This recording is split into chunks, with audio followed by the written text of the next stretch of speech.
Welcome dear rockers, कैसे हो आप सभी। आज हम देखने वाले हैं 13 एरी। कहानी की शुरुआत होती 6 बच्चों से जो फॉरेंसिक डॉक्टर बनने वाले हैं। उन्हें ट्रेनिंग के लिए एक वीरान जगह पे ले जाया जा रहा होता है। वो जगह होती है जंगल के बीचों बीच, बिल्कुल खतरनाक तरीके से। और यहाँ पर काफी टाइम पहले एक जेल हुआ करती थी दोस्तों, जिसे वैसे अब बंद कर दिया गया है क्योंकि एक बार क्या हुआ था, एक हादसा हो गया था जिसकी वजह से कई सारे कैदी मारे गए थे। अब उसी जगह पर ये 6 बच्चों को लाया गया है। तो यहाँ पर उनको कुछ टेस्ट दिए जाएंगे जिन्हें पास करने के बाद वो फॉरेंसिक डॉक्टर बनने के लिए क्वालिफाई होंगे। ओके, अब पता है उन्हें जो टेस्ट दिया जाएगा, उस टेस्ट को टॉम नाम के प्रोफेसर ने तैयार किया है। उनके आने से पहले टॉम ने इस इलाके के अलग अलग जगहों पर लाशें रख दी थी। अब स्टूडेंट्स का काम है उन लाशों को देखना, उन पे रिसर्च करके टॉम को सारा डेटा बताना, जैसे कि लाश कितनी पुरानी है, लाश के आसपास किस तरह के सबूत मिले। इन सारी चीजों की जानकारी का डेटा टॉम को जाकर देना होगा। तो उस डेटा के हिसाब से टॉम बच्चों के टेस्ट में उनको नंबर देगा, उन्हें पास या फेल करेगा। साथ ही लाशों को मुहैया करने में लोकल पुलिस ऑफिसर ने टॉम की भी मदद की होती है। और यही नहीं, लाशों को बिल्कुल सही जगह रखने के लिए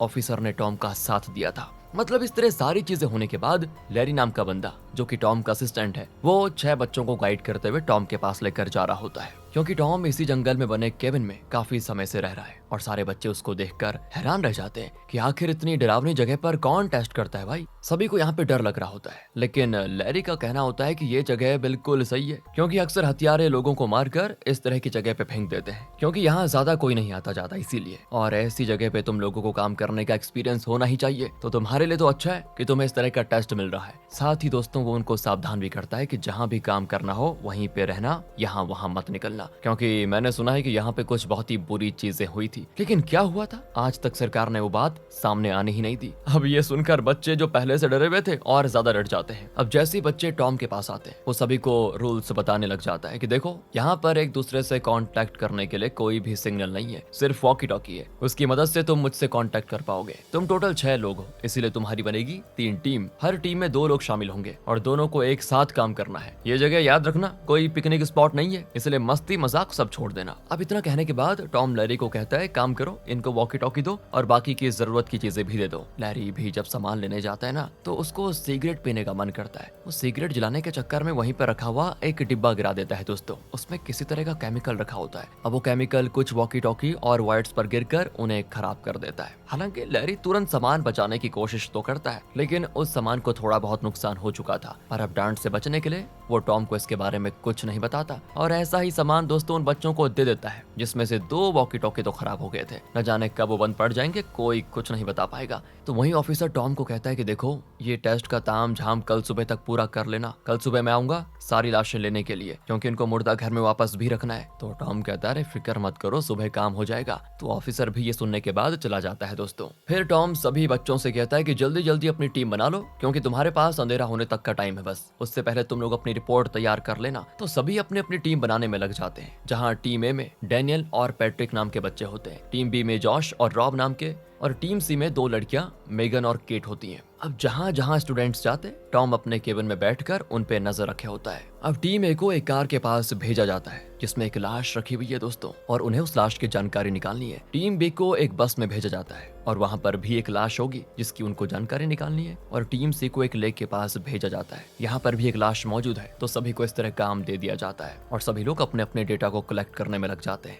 अब डैनियल जब लाश चेक करता है तो उसमें कीड़े लगे होते हैं। वो तुरंत उन कीड़ों का साइज चेक करता है जो कि 15 मिलीमीटर होता है। डैनियल कहता है कि इसका मतलब इस आदमी को मरे हुए 1 हफ्ता हो चुका है। अब यहाँ पर ये लोग काम कर रहे होते हैं तो वहीं पे लैरी उनके लिए खाना बना रहा होता है, लेकिन तभी वो नोटिस करता है कि 2 चिकन गायब हो गए हैं। उसको समझ नहीं आता कि 2 चिकन कौन लेकर गया, वो भी कच्चे कच्चे। यहाँ पर तो कोई जानवर भी नहीं आया, तो फिर चिकन कहाँ चले गए। उसको ऐसा महसूस होने लग जाता है कि यहाँ आसपास उसके अलावा कोई और भी है दोस्तों, और वो तुरंत ही टॉम को आकर इसके बारे में बता देता है। तो टॉम कहता है बेवकूफ हो क्या, तुमने खा लिया होगा चिकन, बस इतनी इतनी सी बात के लिए परेशान क्या करते रहो मुझे। पर लैरी के दिल में तो डर बैठ चुका था दोस्तों कि यहाँ पे कुछ तो गड़बड़ है, और वो जल्दी जल्दी खाना बनाकर टिफिन में डाल देता है। सभी स्टूडेंट्स को देने के लिए निकल जाता है। और फिर रास्ते में हल्का होने के लिए जब वो एक जगह ढूंढता है ना, तो उसको वहां बने छोटे से घर के अंदर एक लड़की की लाश मिलती है, जिसको देखकर वो हैरान, क्योंकि ये लाश दोस्तों टॉम ने नहीं रखी थी। तो फिर ये यहाँ पे आई कैसे।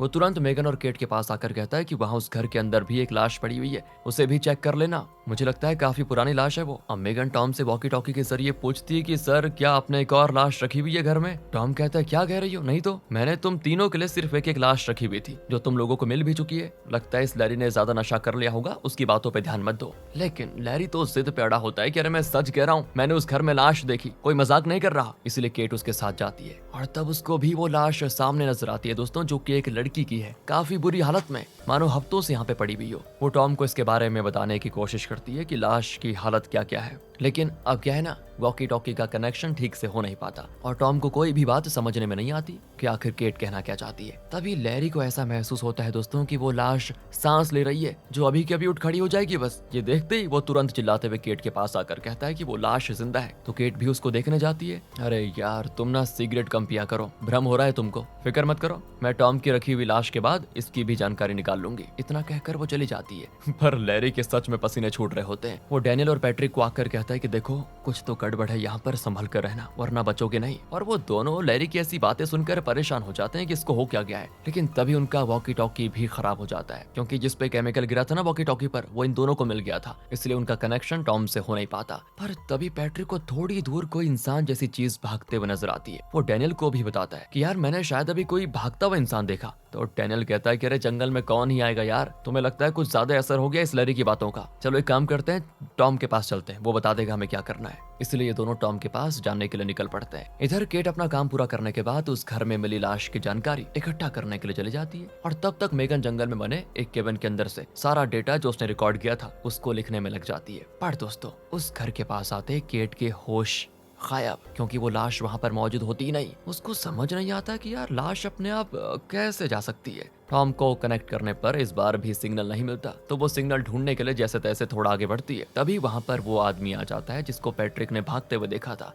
और दोस्तों ये कोई आदमी नहीं था, बल्कि जिंदा लाश है, जो कि मानो कब का मर चुका है, लेकिन दोबारा से इसके अंदर जान आ गई, बिल्कुल ज़ॉम्बी की तरह। और ये देखकर केट तुरंत अपनी जान बचाते हुए यहाँ वहाँ भागना शुरू कर देती है, पर वो ज़ॉम्बी उसके पीछे पड़ जाता है। भागते हुए बदकिस्मती से केट झाड़ियों में फंस जाती है और उसका हाथ वहीं पर अटक जाता है दोस्तों, जिस वजह से वो आगे भाग नहीं पाती। तो वहाँ वो ज़ॉम्बी आकर पहले तो केट की उंगलियों को खा जाता है, उसके बाद वो धीरे धीरे करते हुए केट के हाथों को खाना शुरू करता है। बेचारी केट दर्द से चीख रही होती है, लेकिन कोई कुछ नहीं कर पाता। खुद को छुड़ाने की कोशिश करती है, लेकिन इसका कोई फायदा नहीं होता। और जब इस ज़ॉम्बी का मन भर जाता है तो वो सीधे केट की गर्दन पर दांतों से हमला करते हुए उसका मांस चबा जाता है। पर अभी भी केट के अंदर जान बची होती है, इसीलिए वो इसी हालत में रेंगते हुए वहां से आगे की ओर भागती है, जहां घनी झाड़ियां होती है वहां पर। और वहां वो ज़ॉम्बी पहुंच नहीं पाता। और इधर जॉश जब बस के नीचे कोई सुराग ढूंढ रहा होता है, तभी उसको सामने से किसी के डरावने पैर दिखते हैं आगे बढ़ते हुए, और ये देखकर उसकी वहीं पे हवा निकल जाती है। वो तुरंत ही डर के मारे सब कुछ छोड़ छाड़ के टॉम के पास आ जाता है।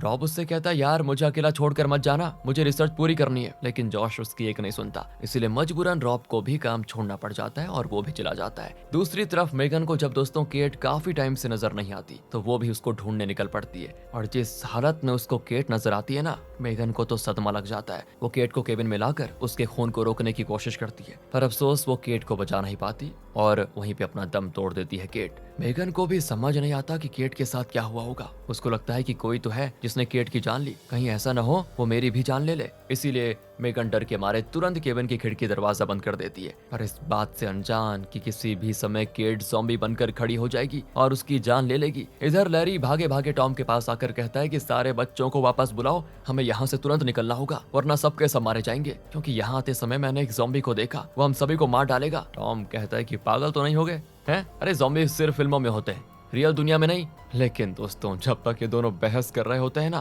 तभी टॉम के मॉनिटर पर वो ज़ॉम्बी नजर आ जाता है, जिस पर टॉम की नजर जाती नहीं। और फिर अचानक से टॉम का मॉनिटर और बाकी सारी चीजें, मतलब इलेक्ट्रॉनिक चीजें बंद हो जाती हैं। और देखने पर पता चलता है कि जो केमिकल लैरी ने वायर पर गिराया था, थोड़ा सा केमिकल जनरेटर के वायर पर गिर गया था, जिससे अब जाकर मॉनिटर ने काम करना बंद कर दिया। तो टॉम लैरी पर चिल्लाता है कि यार एक काम ढंग से नहीं कर सकते क्या तुम? इतना कहकर वो इमरजेंसी जनरेटर चालू करने की कोशिश करता है, पर उसमें भी बैटरी खत्म। वो और परेशान कि अब मैं बाकी बच्चों पर नजर कैसे रखूंगा, कहीं वो सच में किसी मुसीबत में ना पड़ जाए। दूसरी ओर यहाँ मेगन को दिखाते हैं जो बड़ी डरी हुई है। तभी केट ज़ॉम्बी बनकर खड़ी हो जाती है दोस्तों, और सीधे मेगन पर हमला करने की कोशिश करती है। अब इससे पहले कि मेगन कुछ सोच समझ पाती, केट सीधे उस पर धावा बोल देती है। अपने आप को बचाने की खातिर मेगन चाकुओं से हमला करके केट केट के पूरे शरीर को छलनी कर देती है। तब जाकर केट होती है शांत। वो तो शांत हो गई दोस्तों, लेकिन मेगन का दिल जोरों से धड़कने लग जाता है कि ये सब हो क्या रहा है। वहीं जॉश और रॉब दोनों टॉम के पास आते हैं। तो जॉश कहता है कि मैंने किसी अजीब इंसान को जंगल में देखा, मुझे बहुत ही डर लग रहा है, मैं यहाँ से जाना चाहता हूँ बस। लैरी टॉम से कहता है देखा, मैंने कहा था ना ज़ॉम्बी आ गए हैं। तो टॉम कहता है मुझे ज़ॉम्बी की बात पर भरोसा नहीं हो रहा, लेकिन हो सकता है कि कुछ गुंडे बदमाश यहाँ मौजूद हों। तुम लोग यहीं पे रुको, मेरे पास गन है, मैं बाकी बच्चों को लेकर आता हूँ। इतना कहकर टॉम वहां से चला जाता है। दूसरी तरफ पैट्रिक जब आगे बढ़ रहा होता है ना, तभी वहां अगेन वो ज़ॉम्बी आ जाता है, जो पैट्रिक के पीछे तो ऐसे पड़ता है कि क्या बोले। पैट्रिक को आ जाता है सीधा हार्ट अटैक और वो फुल स्पीड में भागना शुरू करता है। लेकिन अफसोस कि तब तक वहां पे एक और ज़ॉम्बी पहुंच जाता है। दोनों ने पैट्रिक को आगे और पीछे दोनों तरफ से घेर लिया होता है। बचने का कोई चारा न होने की वजह से वो दोनों ज़ॉम्बी बेचारे पैट्रिक को नोच नोच कर खा लेते हैं। पहले तो हाथ पैर को खा जाते हैं और उसके बाद जोर से उसका पेट पकड़कर फाड़ देते हैं। इतने भयंकर तरीके से बेचारे को मारा जाता है। अब ये होते ही पैट्रिक भी बन जाता है क्या, ज़ॉम्बी, और बाकी ज़ॉम्बी की तरह वो भी अपना शिकार ढूंढने में निकल पड़ता है। और उसकी तलाश में वो उसी केबिन में चला जाता है जहाँ पर मेगन अभी मौजूद है। मेगन बेचारी अभी तक केट से लड़ रही थी, क्योंकि हर बार मरने के बाद केट दोबारा से जिंदा हो जाती। मेगन को कुछ पता नहीं होता कि हो क्या रहा है। उसको ये भी पता नहीं होता कि ज़ॉम्बी के सर पर मारने से ही वो मरते हैं। तो वो एक रॉड लेकर केट के मुंह में घुसा देती है और उससे केट को दीवार में अटका देती है। पर तभी वहां पे दोस्तों पैट्रिक अंदर आने लगता है। अब ये देखकर मेगन वहां पे रखे हुए तेजाब उसके मुंह पे डाल देती है, जिससे वो झुलस तो जाता है पर मरता नहीं। और इसी मौके का फायदा उठाकर केट अपने पूरे चेहरे को रॉड से घसीट कर बाहर निकाल देती है। इससे उसके गाल के चीथड़े उठ जाते हैं, पर तब भी उसे कोई फर्क नहीं पड़ता और दोबारा से वो मेगन के पीछे पड़ जाती है। तो मेगन वहीं पे रखे एक लकड़ी के टुकड़े को उठाकर सीधे केट के भेजे में घुसेड़ देती है। तब जाकर उसका अंत होता है। अब चल जाता है मेगन को पता कि इनके सर पे वार करने से मरते हैं ये। वो पैट्रिक के ऊपर भी ऐसा ही हमला करने की कोशिश करती है, लेकिन जब भी वो उस पे वार करती वो हर बार बच जाता। इसलिए मेगन तुरंत वहां पे रखे केमिकल से एक एक्सप्लोजिव बनाती है और उसको पैट्रिक के खुले मुंह में डाल देती है, जिससे वो वहीं पे फट जाता है। इस तरह बेचारी मेगन अपने ही दो दोस्तों को ऐसे मारकर सदमे में जा चुकी होती है कि ये मैंने क्या कर दिया। इधर टॉम के सामने ही दोस्तों वो ज़ॉम्बी पहुंच जाता है। तब जाकर उसको लैरी की बातों पर यकीन होता है कि वो सच कह रहा था। वो तुरंत ज़ॉम्बी को शूट करने की कोशिश करता है, पर ज़ॉम्बी ही उस पे हमला कर देता है, जिससे उसकी गन नीचे गिर जाती है और लैरी तुरंत टॉम को केबिन के अंदर लेकर आ जाता है। पर गन अभी भी बाहर रह गई है। साथ ही टॉम के हाथों से काफी खून भी बहता है, जो देखकर लैरी उससे सवाल करता है कि कहीं तुम्हें ज़ॉम्बी ने काट तो नहीं दिया। तो टॉम जवाब देते हुए कहता है नहीं नहीं, ये तो मुझे गिरने से चोट लगी थी, उसी का कटा हुआ है ये। पर दोस्तों उस चोट में से गिरता हुआ खून धीरे धीरे करते हुए फ्लोर पर गिर रहा होता है। और पता है ज़ॉम्बीज़ को सबसे अट्रैक्ट क्या करता है? खून, इंसानी खून। और जब टॉम को लगता है कि वो ज़ॉम्बी जा चुके हैं, तो वो हिम्मत करके केबिन के बाहर आ जाता है अपनी गन लेने के लिए और अपनी गन लेकर लैरी से कहता है कि तुम केबिन में ही रहो, मैं उस ज़ॉम्बी को मार कर आता हूँ। इतना कहकर टॉम तो उस ज़ॉम्बी को ढूंढने निकल पड़ता है, जो उसे एक जगह पे नजर भी आ जाता है। अब ज़ॉम्बी जैसे ही टॉम पे हमला करने वाला होता है, टॉम उसको शूट करके मार देता है। लेकिन जो खून टॉमी का फ्लोर पर गिर गया था, उसको स्मेल करते करते एक ज़ॉम्बी केबिन के फ्लोर तक अंदर आ जाता है। अब ये देखकर लैरी को जो सामान नजर आता वो उससे ही ज़ॉम्बी पे हमला कर देता, लेकिन ज़ॉम्बी तो उसका पैर पकड़कर उसे अपनी तरफ खींचता है। अब लैरी की आवाज को सुनकर टॉम वहां तो आ जाता है, लेकिन लैरी ने दरवाजे को लॉक करके रखा था ज़ॉम्बीज़ की वजह से। और जब तक टॉम दरवाजा तोड़कर अंदर आता, लैरी मर चुका होता है, जो देखकर टॉम को बुरा भी लगता है कि मैंने इसकी बातों पर पहले यकीन नहीं किया, मेरी वजह से हुआ ये। और इधर मेगन को डैनियल ढूंढ रहा होता है, क्योंकि वो और मेगन रिलेशनशिप में थे और वो मेगन को ऐसे यहाँ छोड़कर अकेले नहीं जा सकता था। तो थोड़ी देर ढूंढने के बाद भाग्य से उसे मेगन मिल जाती है। तो मेगन उसको सारी बातें बताती है कि यहाँ पे क्या क्या हो रहा है और कैसे ज़ॉम्बीज़ हमला कर रहे हैं। तभी वहाँ पे एक ज़ॉम्बी आ जाता है। ये देखकर ये दोनों उस पे हमला करके तुरंत वहाँ से भाग जाते हैं। अब आगे बढ़ते बढ़ते उनको लैरी दिखाई देता है, जो ज़ॉम्बी में बदल रहा होता है दोस्तों, और वो उन दोनों से कहता है कि मुझे मार दो, मैं ज़ॉम्बी नहीं बनना चाहता। लेकिन डैनियल की हिम्मत नहीं होती, इसलिए वो मेगन को ले जाकर वहां से भाग जाता है। अब भागते भागते उनको एक बस नजर आती है, इसीलिए दोनों तुरंत बस के अंदर जाकर छुप जाते हैं। तभी वहां टॉम भी आ जाता है दोस्तों। वो डैनियल को गन देकर कहता है इसे अपने पास रखो, तब तक मैं बाकियों को ढूंढने जा रहा हूँ। मैं अपनी जिम्मेदारी पर तुम लोगों को यहाँ पे लेकर आया था, अब मेरी ही जिम्मेदारी है तुम लोगों को बचाना, इसलिए यहीं छुपे रहो। तो वहीं जॉश और रॉब दोनों अपनी जान बचाते हुए यहाँ वहाँ भाग रहे होते हैं ताकि ये जंगल पार कर सके। पर तभी उनका स्वागत करने के लिए ज़ॉम्बी वहाँ पे पहुंच जाते हैं। ये देखकर दोनों तुरंत वहाँ से भागना शुरू करते हैं, लेकिन दोस्तों अब वो ज़ॉम्बी बिल्कुल फुल स्पीड में दोनों के पीछे। थोड़ी दूर आने के बाद जॉश और रॉब को बस नजर आती है, जिसके जरिए ये लोग यहाँ पे आए थे, वही वाली। तो दोनों बस के अंदर सवार होकर उसको चालू करने की कोशिश करते हैं, लेकिन ज़ॉम्बी वहां भी आ चुके होते हैं और वो दरवाजा तोड़कर अंदर घुसने ही लग जाते हैं। बल्कि एक तो कामयाब भी हो जाता है और बस के अंदर घुस जाता है। पर तभी बस हो जाती है चालू। जॉश बड़ी तेजी से बस को स्पीड से भगाता है और रॉब एक जोरदार किक मारकर उस ज़ॉम्बी को बस से बाहर फेंक देता है। बस की आवाज आती है डैनियल और मेगन को। उन्हें लगता है कि शायद हमारे कुछ साथी जिंदा बचे हुए हैं, इसीलिए ये दोनों बस की आवाज सुनकर उस ओर जाने लग जाते हैं ताकि बस में सवार होकर यहाँ से भाग सके, क्योंकि जिस बस में वो फिलहाल हैं वो तो खटारा है, चलने के लायक भी नहीं। लेकिन तभी वहाँ पे एक ज़ॉम्बी आकर डैनियल को काटने की कोशिश करता है। मेगन जैसे ज़ॉम्बी को शूट करती है ना, गलती से डैनियल के कंधे पे गोली लग जाती है, जिससे वो हो जाता है बुरी तरह घायल। मेगन पहले तो ज़ॉम्बी के माथे पर शूट करके उसका खेल खत्म कर देती है और फिर तुरंत डैनियल के पास आकर उसको संभालती है, जहां दोस्तों काफी सारा खून बह चुका होता है और अब उसके खून के जरिए बाकी ज़ॉम्बीज भी वहां पे आ जाते हैं। इसीलिए डैनियल मेगन को वहां से भाग जाने को कहता है, पर वो नहीं सुनती और डैनियल को ले जाकर जॉश वाली बस की ओर भागती है। तो थोड़ी दूर आने के बाद उन्हें वो बस मिल जाती है। जॉश तुरंत दोनों को अंदर बैठाता है और चारों वहां से भागने लग जाते हैं, पर तभी उनके रास्ते में एक ज़ॉम्बी आकर खड़ा हो जाता है।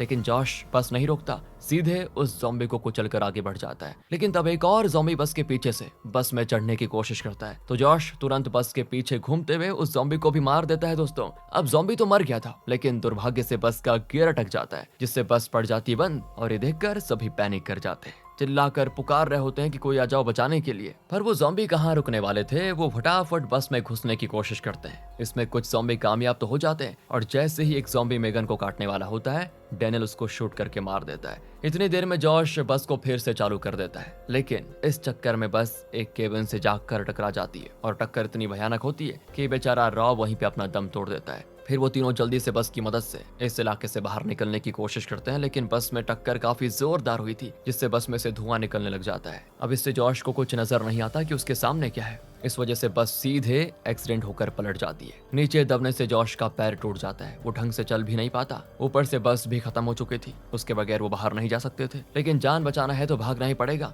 इसीलिए जैसे तैसे बुरी हालत में ये तीनों आगे बढ़ना शुरू कर देते हैं। लेकिन थोड़ी दूर आने के बाद डैनियल भी चलने लायक नहीं होता, गोली लगने की वजह से। हाँ, उसका कंधा टूट गया था ना दोस्तों। पर तभी उन्हें आसपास ज़ॉम्बी के पैरों की आवाज आती है। मेगन तो डैनियल को वहीं छुपने को कहती है और ज़ॉम्बी को ढूंढकर उसको मारने निकल पड़ती है। वो ज़ॉम्बी उसको नजर भी आ जाता है। अब मेगन के पास गन तो थी, इसलिए वो उस ज़ॉम्बी को शूट कर देती है, लेकिन निशाना चूक जाता है और बदकिस्मती से गन की गोलियां भी खत्म। इसलिए मेगन जो सामान उसे नजर आता उससे ही ज़ॉम्बी को मारने की कोशिश करती, लेकिन कोई फायदा नहीं होता। और वो ज़ॉम्बी मेगन को जैसे ही अपना निवाला बनाने वाला होता है ना, पीछे से जॉश आकर एक तीर उस ज़ॉम्बी के भेजे में घुसा देता है और अब जाकर दोस्तों उस ज़ॉम्बी का खात्मा हुआ। इसके बाद ये तीनों जैसे तैसे एक रोड के पास आ जाते हैं और यहाँ समय बिताने के बाद जब सुबह होती है तो एक नए दिन का सूरज भी निकलता है। लेकिन ये दिन इनकी किस्मत में कैसा मोड़ लाएगा, ये इन्होंने सोचा भी नहीं होगा। अब ये तीनों आगे जाने वाली गाड़ी से लिफ्ट मांग रहे होते हैं, लेकिन कोई उनको लिफ्ट नहीं देता। तभी वहाँ पे टॉम भी आ जाता है, जो कि अभी तक बचा हुआ है। वो भी तीनों के साथ मिल जाता है ताकि गाड़ियों से लिफ्ट मांग सके। पर तभी वहाँ पे दोस्तों वो ऑफिसर आ जाता है, जो कल कहकर गया था कि सुबह मैं लाशें लेने के लिए आऊंगा। उसके आते टॉम तो उस पर टूट पड़ता है कि आखिर तूने बताया क्यों नहीं कि ये जगह इतनी खतरनाक है, क्या हुआ था वहाँ पर, इतने सारे ये लोग ज़ॉम्बी कैसे बन गए। तो ऑफिसर कहता है कि बहुत टाइम पहले जब वहाँ जेल हुआ करता था, तब साइंटिस्ट उन कैदियों पर एक्सपेरिमेंट किया करते थे। उनके डीएनए में बदलाव किया जाता था, लेकिन ये एक्सपेरिमेंट फेल रहा और सारे कैदी मारे गए, इसीलिए जेल को बंद कर दिया गया। पर ये तो काफी पुरानी बात है, अब ज़ॉम्बी कैसे यहाँ पर आ गए मुझे इसके बारे में नहीं पता। टॉम कहता है कि अगर सच्चाई बता दी होती तो मैं इस जगह कभी नहीं आता, मेरे 4 लोग मारे गए, उसकी भरपाई कौन करेगा। एंड तभी वहाँ पे एक ज़ॉम्बी पहुंच जाता है। मेगन और बाकी ऑफिसर की गाड़ी में बैठकर यहाँ से भागने की कोशिश करते हैं, तो वहीं टॉम खुद को बचाने के लिए ऑफिसर को ही ज़ॉम्बी के हवाले करते हुए गाड़ी में बैठ जाता है। लेकिन जब ये लोग गाड़ी स्टार्ट करने की कोशिश करते हैं तो वो स्टार्ट नहीं होती, क्योंकि चाबी ऑफिसर के पास है और वो ज़ॉम्बी जैसे ऑफिसर को खाता है, ऑफिसर के मांस के साथ वो चाबी भी ज़ॉम्बी के मुंह में चली जाती है। हो गया दोस्तों काम। अब ज़ॉम्बी इनको छोड़ता है कि नहीं वो तो नहीं दिखाया गया। यहीं पे मूवी खत्म हो जाती है। बाकी आप बताइए आपको कैसी लगी ज़ॉम्बी वाली मूवी। मिलते हैं आपसे अगली वीडियो में, ध्यान रखेगा अपना and finally thanks for watching.